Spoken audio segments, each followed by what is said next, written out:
Hello mister cringe. ஒரு மிகப்பெரிய ஒரு இயற்கை அழிவு ஒன்று ஏற்பட்டிருக்கு. அதால உயிர் சேதங்கள் ஏற்பட்டிருக்கு.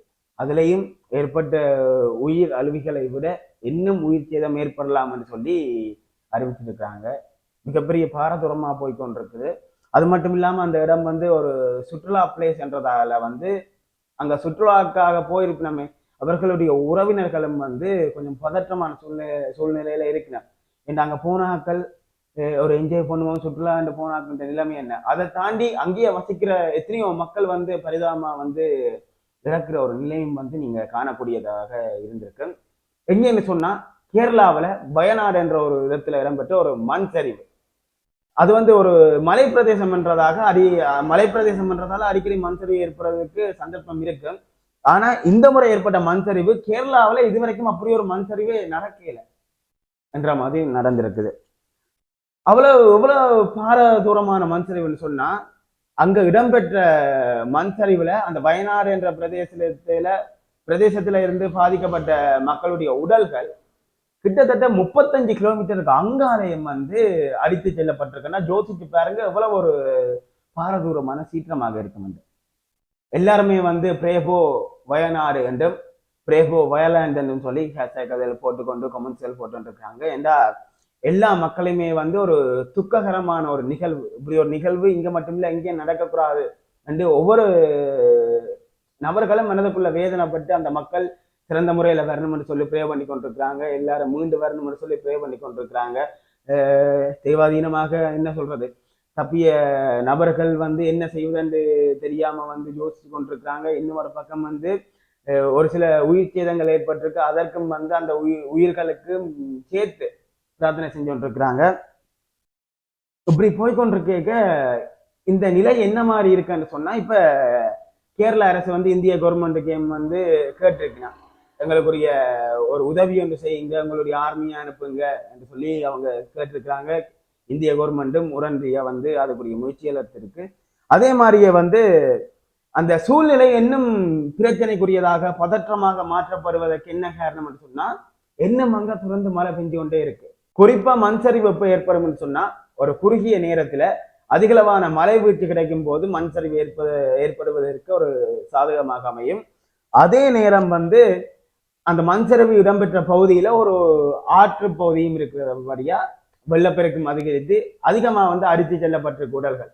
இதுவரை வரலாறு காணாத எப்படியான ஒரு மண் சரிவால ஒரு சாதாரணமான வாழ்க்கை முறை மிகவும் பாதிக்கப்பட்டிருக்கு. அது மாதிரியே இப்ப ஏற்படுகின்ற பொருட்செலவுகள் சேதாரங்கள் எல்லாம் அது சரியாகிறதுக்கே குறிப்பிட்ட ஒரு காலம் இருக்கும்ன்றது உண்மையான விஷயம்.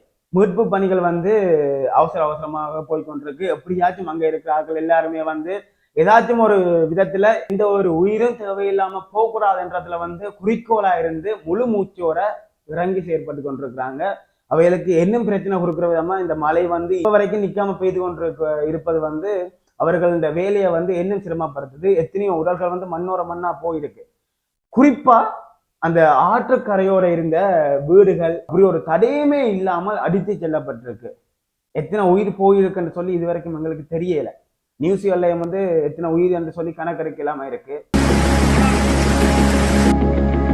இன்னும் ஒரு கொடுமையான விஷயம் என்னன்னா, இப்படி ஒரு பிரச்சனை வரும் என்று தெரிஞ்சு அதற்கு முகம் கொடுக்கறது விட என்ன நடக்கண்டே தெரியாம போறது இன்னும் ஒரு பாரதூரமான விளைவு. இங்க இருந்து அடித்து செல்லப்பட்ட அத்தனை பேருமே இது ஒரு நள்ளிரவு நேரம் இரவு நேரம் நடந்தபடியா என்ன நடக்குதுன்றே தெரியாம இதை மாட்டிக்கொண்டு என்ன நடந்ததுன்றே தெரியாம தவிச்சு கொண்டிருக்கலாம். அதே மாதிரியே இங்க நடந்த இந்த விஷயம் எந்த ஒரு இடத்துலயே நடக்கக்கூடாது. ஏன்னு சொன்னா இது சாதாரணமான ஒரு விஷயம் இல்லை, உயிர்களோட சம்பந்தப்படுற விஷயம். அதோட அந்த நாட்டோட பொருளாதாரத்தையுமே சரியான விதத்துல பாதிச்சிடும். எப்படியும் அந்த இழந்த கட்டமைப்பு ஒரு டூரிஸ்ட் பிளேஸா இருக்கிறபடியே அந்த கட்டமைப்பு திருப்ப கொண்டு வரதுக்கு எல்லாரும் விரும்புகிற ஒரு டூரிஸ்ட் பிளேஸ் கேரளா என்றாலே அழகான இடங்கள் என்று சொல்வதற்கு மாற்றம் இல்லை. எல்லாரும் விரும்புகிற அந்த டூரிஸ்ட் பிளேஸ் இப்ப தரமட்டமா போயிருக்கின்றக்க திருப்ப கொண்டு வரதுக்கு குறிப்பிட்ட காலம் இருக்கும். எவ்வளவோ பொருட்செலவுகள் ஏற்படும். இந்த பொருட்செலவு எல்லாத்தையும் தாண்டி இழந்த மக்கள் தொகை, அங்க பறிபோன உயிர்கள் யாருக்கும் கை கால ஏதாச்சும் எல்லாம் போய் ஊனமுற்றிருந்தா அந்த இழப்பு எத்தனை கோடிகள் கொடுத்தாலும் ஈடு செய்ய முடியாது. இது ஒரு இயற்கையின் சீற்றம். அதனால வந்து இந்த இடத்துல மட்டும் இல்லை, அதே மாதிரி நம்ம நாட்டிலையும் இலங்கையிலேயும் வந்து மலை பிரதேசங்கள் வந்து அதிகமா இருக்குது. அப்ப அங்கே இருக்கிற ஆக்களும் வந்து ஒரு அவேர்னஸோட இருந்து கொள்ளுங்க. அங்க வைக்கிற பயிர்கள் எப்பவுமே வந்து மலை பிரதேசங்கள்ல வந்து அங்கே பயிரிடப்படுகின்ற பயிர்களை தான் வந்து மண்ணோட இறுக்கத்தன்மையை வந்து உறுதி செய்வது. அந்த பயிரிட வேண்டிய பயிர்கள்லையும் ஒழுங்கான பாதுகாப்பு கட்டங்கள்லையும் வந்து நீங்க சரியான தெளிவோட இருங்கோ. நம்மளால இதுக்கு என்ன செய்யலாம்? நாங்க வந்து இலங்கையில நிக்கிறோம், எங்களால துயரம் தெரிவிக்கலும், இதுக்கேற்ற மாதிரி வந்து எங்களுடைய கருத்துக்கும் அந்த மக்களுக்கு ஒரு ஆறுதல் வார்த்தை தான் சொல்ல முடியுமே தவிர வேற என்ன செய்யலும்னு சொல்லி எனக்கு தெரியல. அதனால வந்து இந்த ஒரு துயரம் கண்டிப்பாக வந்து இப்படியான விஷயங்கள் இனிமேல் எங்க நடக்கக்கூடாதுன்னு சொல்லி எல்லாரும் ப்ரே பண்ணுங்க. எங்களுடைய கேரளா உறவுகள் உங்களுக்கு என்னென்ன ஆறுதல் சொல்றான்னு தெரியல. பாதுகாப்பா இருங்கோ. அதுக்கு அங்கால வந்து மனதை திறப்படுத்திக் கொள்ளுங்கோ. வாழ்க்கையில எல்லாமே நடக்கிறதா சிலது பாரதூரமான எதிர்பார்க்காதபடியான சம்பவங்கள் நடக்க வந்து ஏற்றுக்கொள்ள முடியாம இருக்கலாம். ஆனா இயற்கை நியதி, இயற்கை நியதி என்று சொன்னாலும் வந்து மனம் ஏற்றுக்கொள்ள மறக்கின்றார் இல்லை என்று சொல்லிடாது. கூடிய சீக்கிரம் அந்த வயநாடு திரும்பவும் ஒரு பழைய நிலைக்கு வாரத்துக்கு வந்து இறைவனை பிரார்த்தித்துக் கொள்றேன்.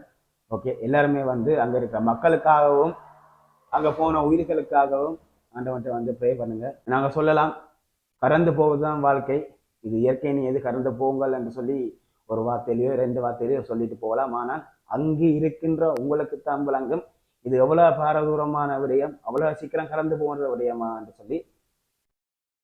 ஓகே, எல்லாருக்கும் சேர்த்து நானும் இறைவனை வேண்டிக் கொள்றேன்.